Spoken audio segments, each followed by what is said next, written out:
दोस्तों, आज हम सुनेंगे श्री दुर्गा सप्तशती का चौथा अध्याय।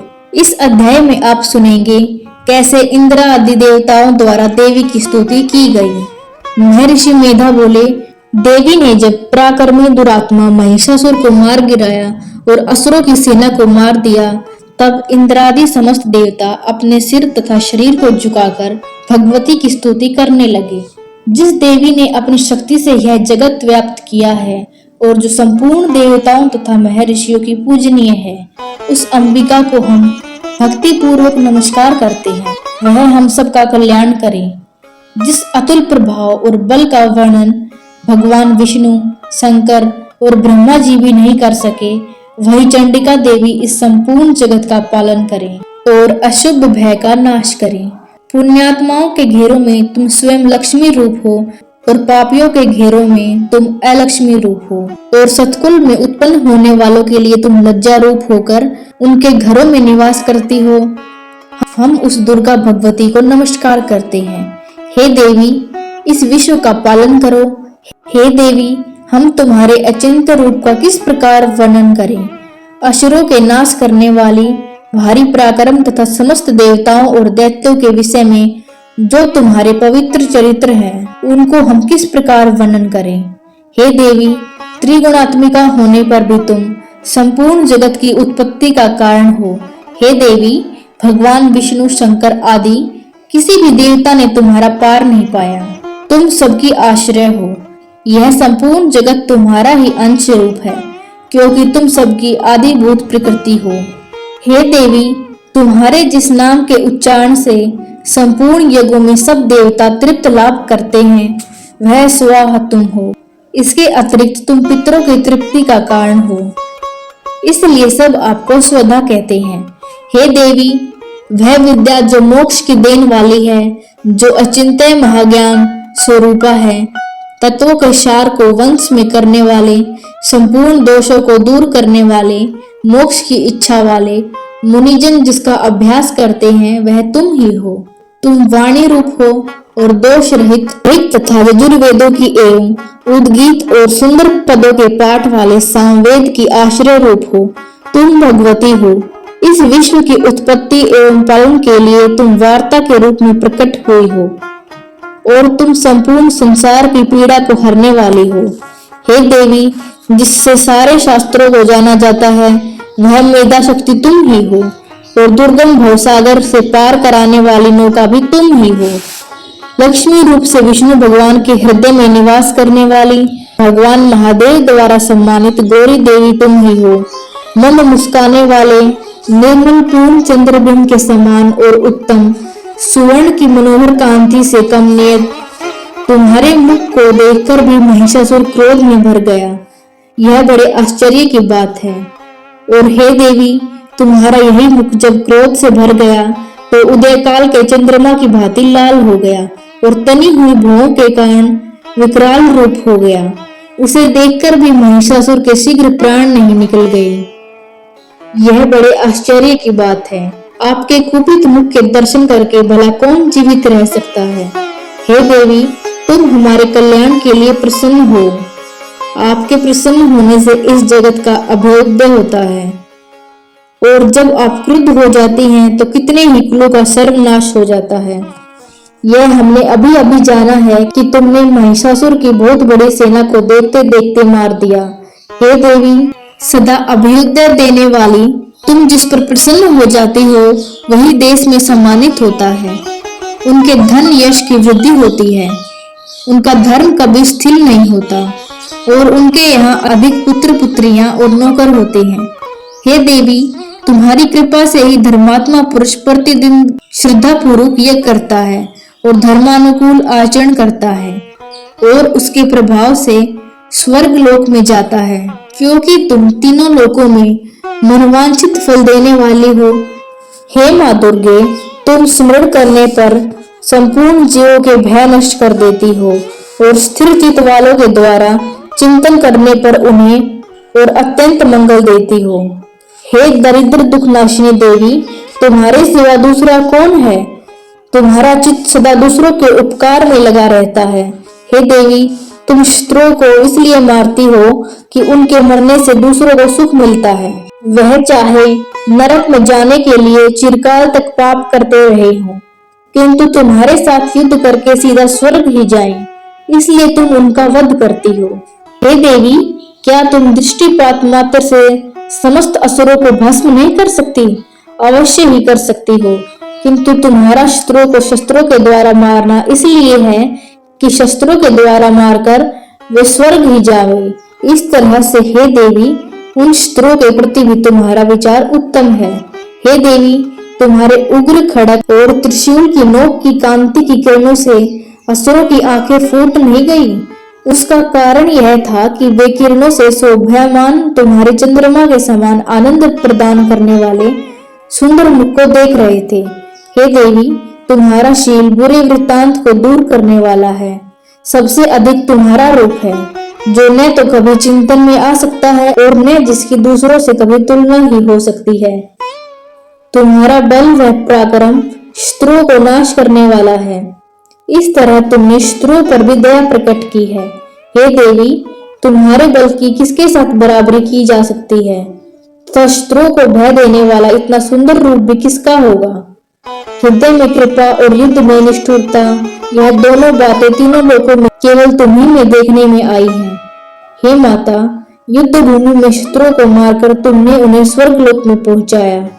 इस तरह तीनों लोगों की तुमने रक्षा की है, तथा उन उन्मत्त असुरों से जो हमें भय था उसको भी तुमने दूर किया।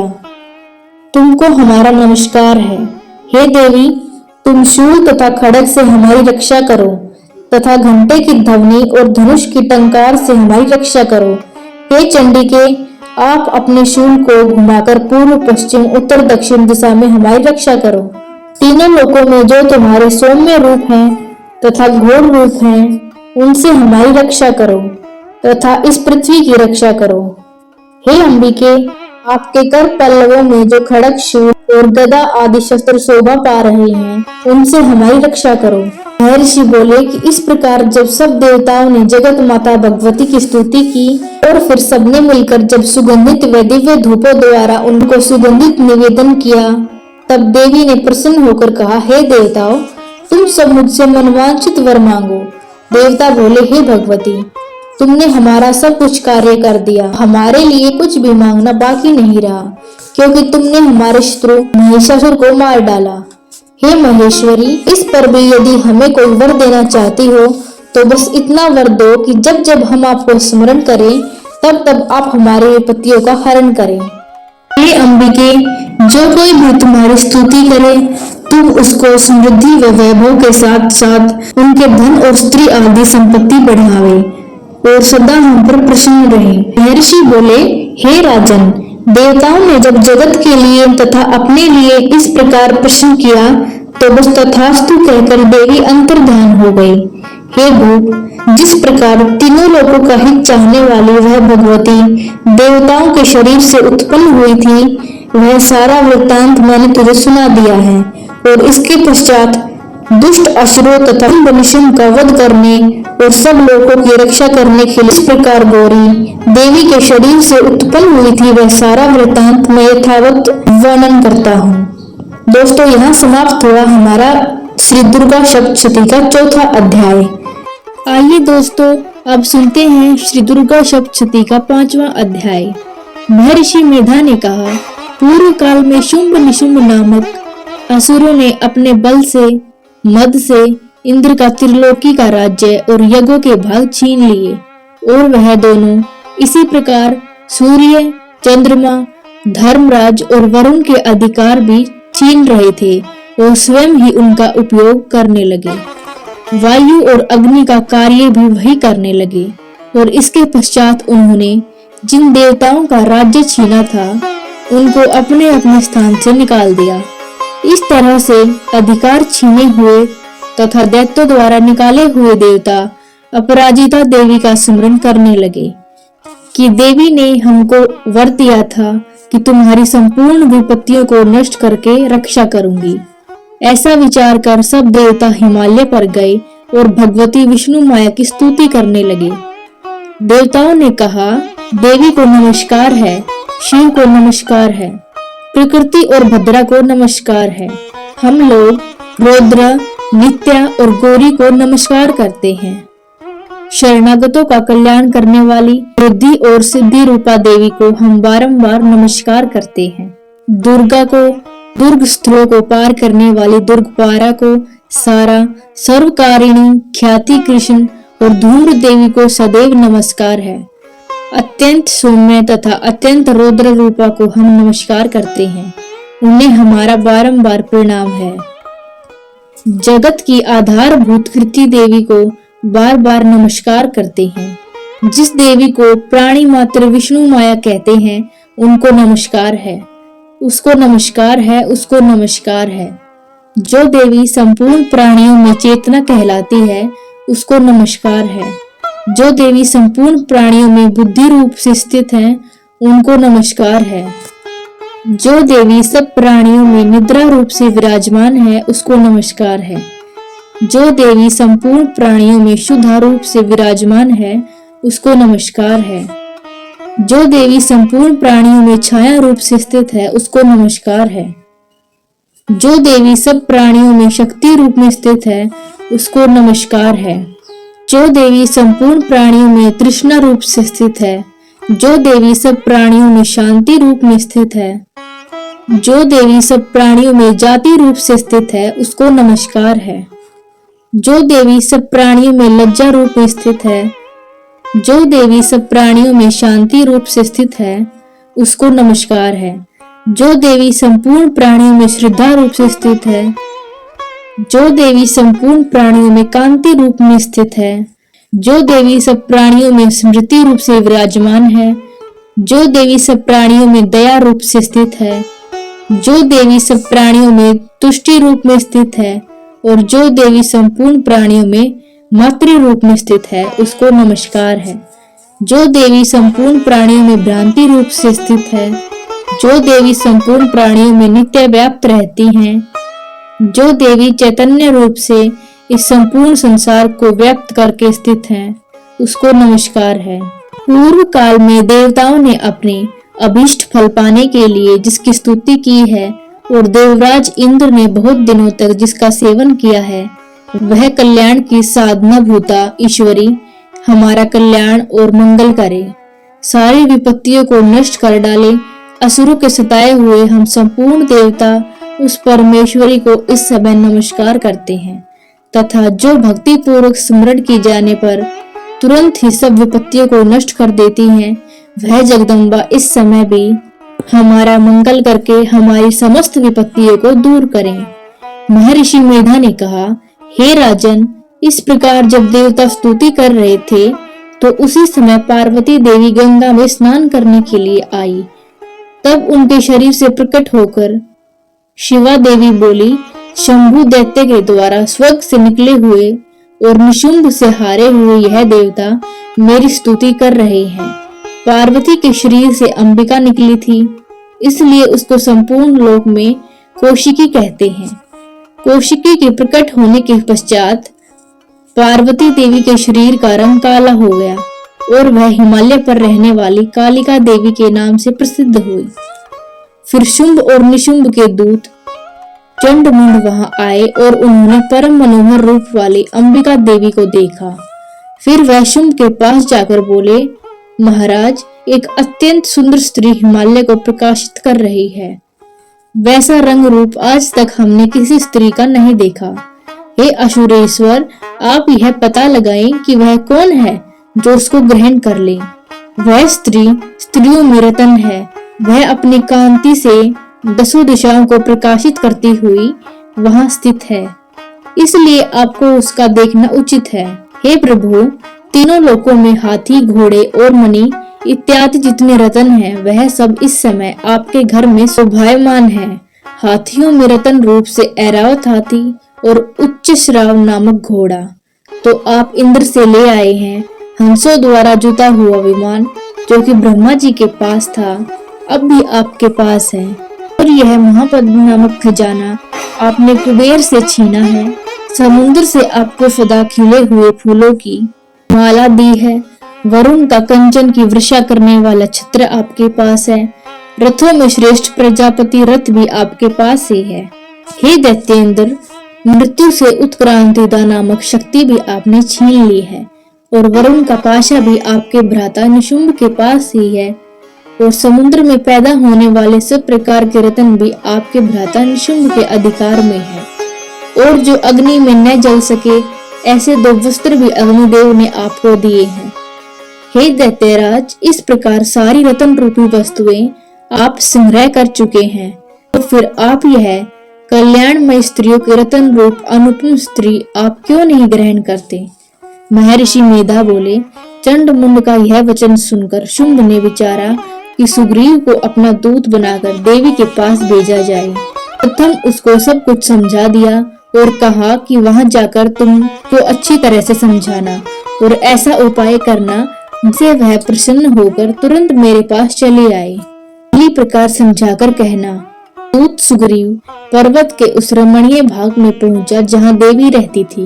दूत ने कहा, हे देवी, दैत्यों का राजा शुंभ जो इस समय तीनों लोगों का स्वामी है, मैं उसका दूत हूँ और यहाँ तुम्हारे पास आया हूँ। संपूर्ण देवता उसकी आज्ञा एवं सवर में मानते हैं। अब जो कुछ उसने कहला भेजा है वह सुनो। उसने कहा है, इस समय संपूर्ण त्रिलोकी मेरे वश में है और संपूर्ण यज्ञों के भाग को पृथक पृथक मैं ही लेता हूँ और तीनों लोकों में जितने श्रेष्ठ रत्न हैं वह सब मेरे पास है। देवराज इंद्र का वाहन ऐरावत मेरे पास है जो मैंने उसे छीन लिया। उच्च सवरा नामक घोड़ा जो क्षीर सागर मंथन करके प्रकट हुआ था उसे देवताओं ने मुझे समर्पित किया है। हे सुंदरी, इसके अतिरिक्त और भी जो रत्न भूषण पदार्थ देवताओं के पास थे वह सब मेरे पास हैं।